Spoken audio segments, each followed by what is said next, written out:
Welcome back to another episode of Conscious Straight Talk. Today with no Katie and just Lindsey. We're missing her. She's got COVID, and we kind of have been talking about it and feel that it's better to stay quarantined.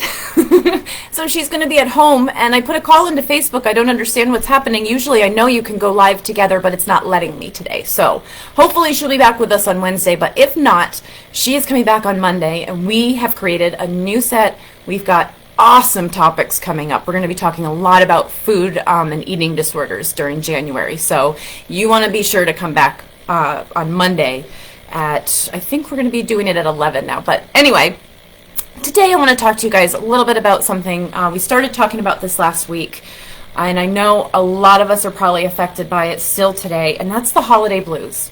More than 64% of us at some point experience this form of stress and anxiety and sadness. I find for myself with the holiday blues, it's just a deep sadness. I think so much goes into our holiday preparations, and then we have the big day, and then the next day it's all, oh, it's over. Okay, now what? And there's a lot of reasons that the holiday blues can be caused. You know, one of them, a big one, is loneliness.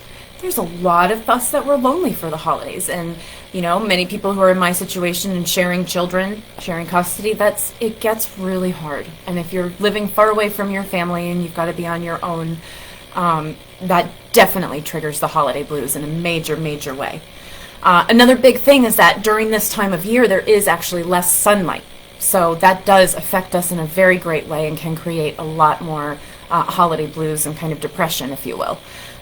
We're also exercising and eating much heavier foods. So we're exercising less and eating much heavier foods. That's not good for us. I mean, at this point in our evolution, we know common sense. We've got to exercise. We've got to eat green. We have to eat right. And during the holidays, you know, with all the party foods and the excitement and the dips and all of that stuff, we can real quick ruin our healthy eating habits, and that will kind of cause your body to crash in its own right. You know, so think about it like you think of in a car. If you're put in, water or sugar instead of gasoline, your car isn't going to run.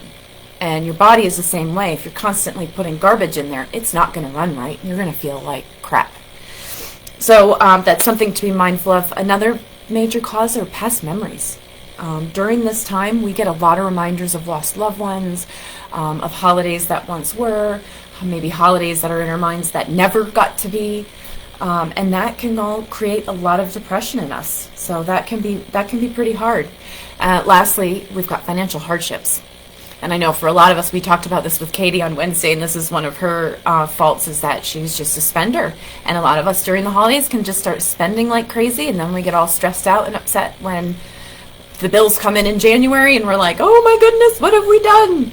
So those are a lot of the causes. I've got some 10 tips for you guys today on ways, just small little things you can do to start boosting your mood and not get caught up in the holiday blues, okay? And that's the first one, is to really adjust your mindset. We talk about this often. That's what this whole show is about, understanding and creating a mindset that keeps you positive, conscious, and on a happy plane. So you really want to be aware of your mindset, especially when you're feeling down, okay? You want to be kind to yourself, and this is part of your mindset, but another tip, be kind. It's okay to feel blue. It's okay to be down. We have those times. That's kind of your body communicating to you, get some more rest. Give me some love. So be kind to yourself. Remember how we talk about going and talking in the mirror periodically? Go and do that. Tell yourself you rocked this holiday. You are a great person. You deserve love. Talk to yourself. Your brain hears that and processes it to be true. It doesn't realize that you're saying it. It just hears it. And guess what? Because of that, your brain is going to start producing more melatonin, which is your brain will start producing more serotonin, which is the happy hormone, and you will automatically start feeling better. Okay? So being kind to yourself is such a big thing. You really, really want to give yourself kindness and love as much as you can when you're feeling down. Volunteering is another great thing. We talk about this often, even if it's as small as offering to help your neighbor bring in their trash. That's a quick mood boost. Help buying the drink. I know Katie loves when she goes to Starbucks or wherever, and we just did this the other day. We love to buy drink for the next person in line or the person next to you. It just kind of shares the kindness and love, and it makes you feel better. Doing something for someone else always makes you feel better. Fourth tip, I really want you guys to check in with your body. Be aware, stop and think, how am I feeling? How's my stomach? How are my legs? How are my arms feeling? How's my head, my neck, my heart? Check in with yourself. That's part of being kind with yourself. Be mindful and aware of how you're feeling and what your body needs. Now, my fifth tip is a little bit different, something that I've never discussed with you guys before, and it's just kind of an outside-the-box idea that will give you a little boost, kind of give you time to meditate and think. But when you're really feeling blue and you're feeling down, and maybe you've got a house full of people and you just have no place to go, it's really nice idea to stop into a place of worship. And I say place of worship because I mean any place of worship, any Christian church, Catholic church, Muslim mosque, any of those places, right? They're all open. They're all open for the public. You can quietly go in there, take a seat in the back, and just be among that energy, among that sort of gratefulness and a thankfulness, and take some time to appreciate the things that we do have, appreciate where life is right now, that we were born in a time with beds and running water and toothbrushes and the ability to travel. There is a lot to be thankful for when you stop and think about it. And being in a place of worship, even if it's not your place of worship, it can help, and it does bring such an amazing calmness. I've actually done that when I've been traveling in other countries. I've nipped into whatever beautiful place of worship that I was passing by, and it's just a nice thing. And I kind of thought, that would be a good mood booster for when you are feeling the blues. So we have that. The next two tips actually are grieving, forgiving, and letting go. Okay, I know that's hard. I know you don't want to hear it, but a major way to cure the blues is to just grieve, feel that process, go on that process. If you're starting it, continuing it, or finishing it, either way, be mindful of it. Take your time, grieve. Then when you're ready to forgive and let go. Because really, forgiveness is just us keeping ourselves in a prison, within ourselves, hurting ourselves. Because the other person that we need to forgive, they're not even feeling what we're feeling right now. But if we can forgive and let go, that will take our blues in a whole different direction, won't it? Smile more.